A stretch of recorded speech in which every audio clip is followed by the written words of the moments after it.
Anyway, look, it's time now for another episode of Andrew Eborn's Fake or Fact.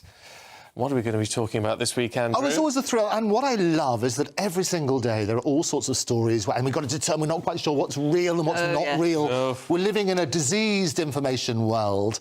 And what I also love is people around the world are suggesting stories as well. Oh, good. So what we're trying to do is like a health check, if you like. Yeah. And I thought what we'll do, first of all, we should celebrate ChatGPT, a bit of a mouthful, celebrated 1 year anniversary, can you believe, on the 30th of November. I was going to have party poppers, but that's far too dangerous, apparently, but it's OK. ChatGPT. So I tapped in there, ChatGPT, how would you like to celebrate? And it says, as a machine learning tool, ChatGPT doesn't have personal preferences, desires or a birthday. It doesn't have the capacity to want or receive birthday wishes. I thought that was a bit sad, wasn't it? Very sad. I said, but maybe give me a funny one-liner to wish ChatGPT a happy birthday. And it said, happy birthday, ChatGPT. May your algorithms be ever snappy and your virtual cake never crumble in the cloud. There we go. He just came up with that. That's what it came up with, his little birthday thing. I mean, it's crazy. I mean, look, you know, I love tech, and I'm all for advancing tech, but this, for some reason, this worries me a little bit. Yeah, well, it's going to make people, I think, the more smart our phones become, the less, the more dumb people become. Yeah. And I think works on that sort of basis. But there have been lots of claims in the last few days, which I thought we could dispel some of them. And we put it as a quiz last time, so up against both of you. So there's a claim that NameDrop, if you've got an Apple iPhone, there's a new feature which came with iOS 17. Yes. And basically they say that this NameDrop is a privacy and security threat. And what it basically does is allows sharing of contact information between nearby iPhones and Apple Watch users. So is that, there we are, this is the basic sort of principle, that if you're near somebody, you can swap details and get their phone numbers and things like that. Is that true? Is it fake or fact? Anne? I think it's a fact. But the reason I'm saying that is because I saw it and I read it in a newspaper. Now, that doesn't necessarily mean it is actually a fact, but I read about that in a paper. Very good. So you're saying it's fact. Stephen? Well, I'd say fact, because you can do it via Bluetooth already. I'm an Android. And you think it's a security threat as well?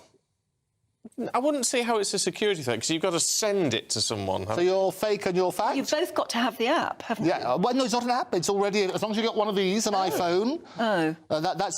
And to make it worse... In that case, I would feel that was a security threat. It would be a security threat. Yeah. So you're saying fact? I'm saying fake. If your phone's in your pocket and you're bumping up against somebody in the tube or something, you could exchange information. Well, that's the worrying thing. And to make it worse, a number of police forces around the world, including in Fulton, and I think we've got a little warning that they put up, warning people about this. And basically there was one post which got about 2 million people looking at it, saying that if you're in a gym, somebody can get your information. So they've been telling people to turn off this NameDrop. It is automatically defaulted to on, it says in this warning from Fulton Police. This allows the sharing of contact info just by bringing your phones close together. To disable this, go to Settings, General, AirDrop, Bringing Devices Together, click the slider.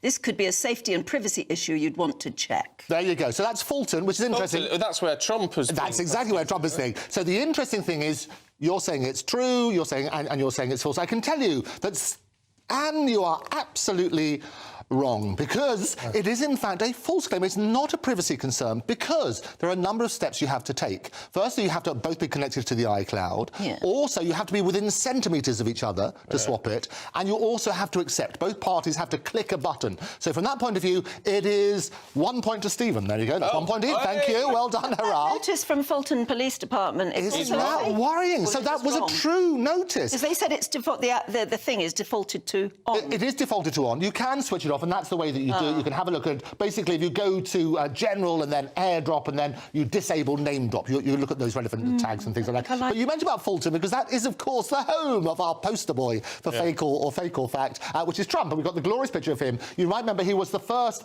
president ever in history. Have we got that picture? We can pull that up. Got a picture of Trump. He was the first president ever to basically be arrested. There we are. The glorious picture there. Isn't that wonderful? And he made... It is the mugshot. And he made, within the first couple of days, he made about $7 million added to his campaign as a result of that. Now, the one question here, then, is has he also brought out some wrapping paper with it looks like this. Here we go. Is this fake or fact? Ready for Christmas. Has Trump brought out some Christmas wrapping paper? Anne? Yes. Yeah, fake. For fact? I'm Stephen? going fact. You're going fact, you're both going fact. It's too easy, isn't it? The answer is yes, you both get a point. Yeah. Fantastic. You can get that, and what happens is it's free. Crazy. It is free wrapping paper. It's free. Isn't that amazing? It's free as long as you donate to his cause. And you basically have to do up to $47, they suggest, as a minimum, up to the maximum. I know, what a bargain for your wrapping paper. $47 $47, you get some wrapping paper. But you want to donate for his cause, is the thing. Up to a maximum of 3,300, which is what the relevant rules suggest. So well done. So Stephen's got 2 points so far. Anna's got things. Let's have a look at this. This is something else that's going on social media.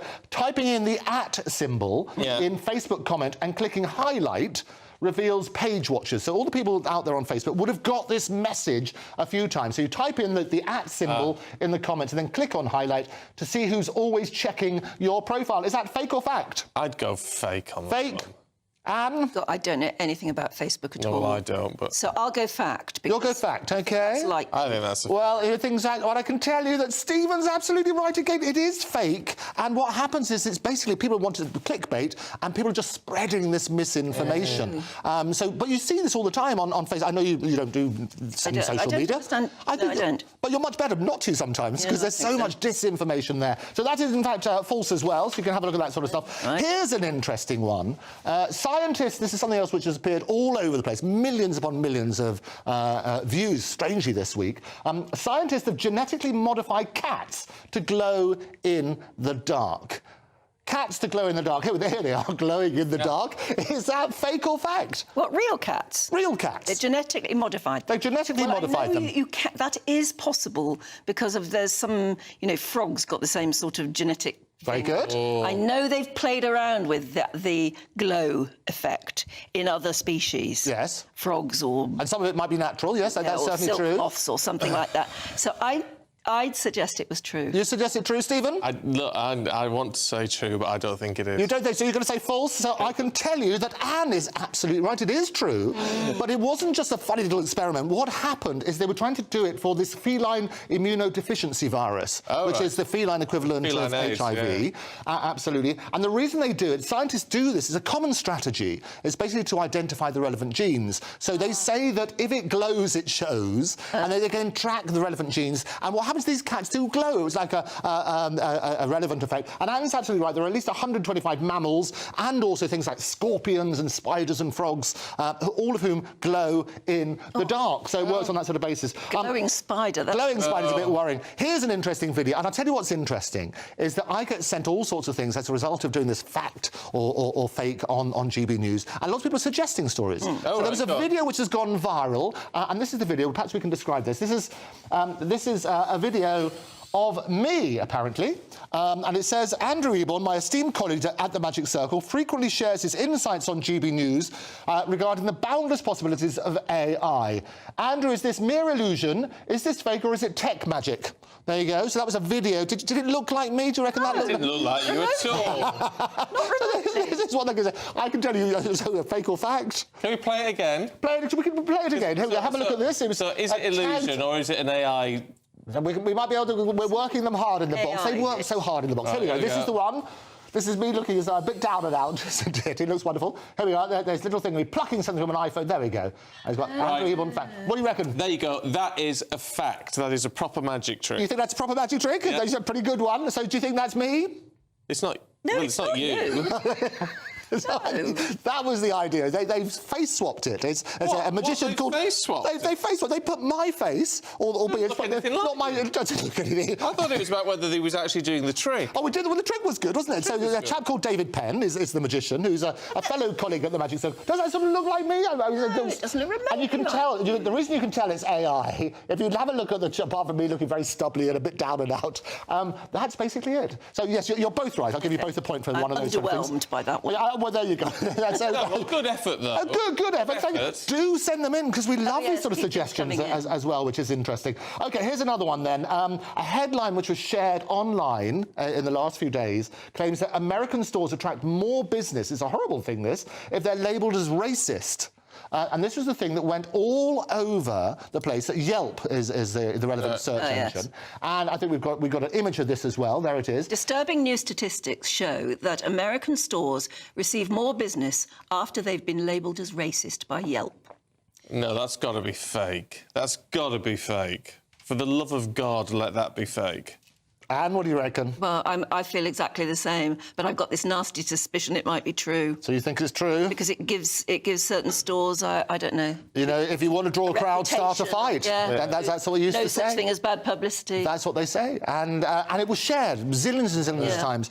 We did reverse image. You know, I often talk about the way that you can check these things. You remember on the very first time you got your glorious thing, we double-check where your dress came from and that sort of stuff. You can reverse image search. And what the reverse image search showed is that this was just an image. There was no news story behind it.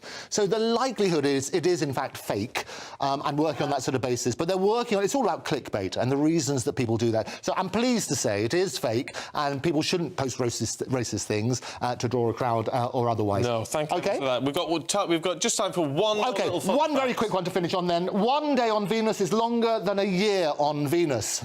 Yes, that's true. Yes, that is true. It is true. And why is it true? Do you know why? Well, it's because... a day is about it rotating. Yes. A year is about it going around the sun. So the day is the rotates time... very slowly. Absolute. Very slowly. Absolute. Day is the time for a planet to make one full rotation on its axis. Venus takes 243 Earth days.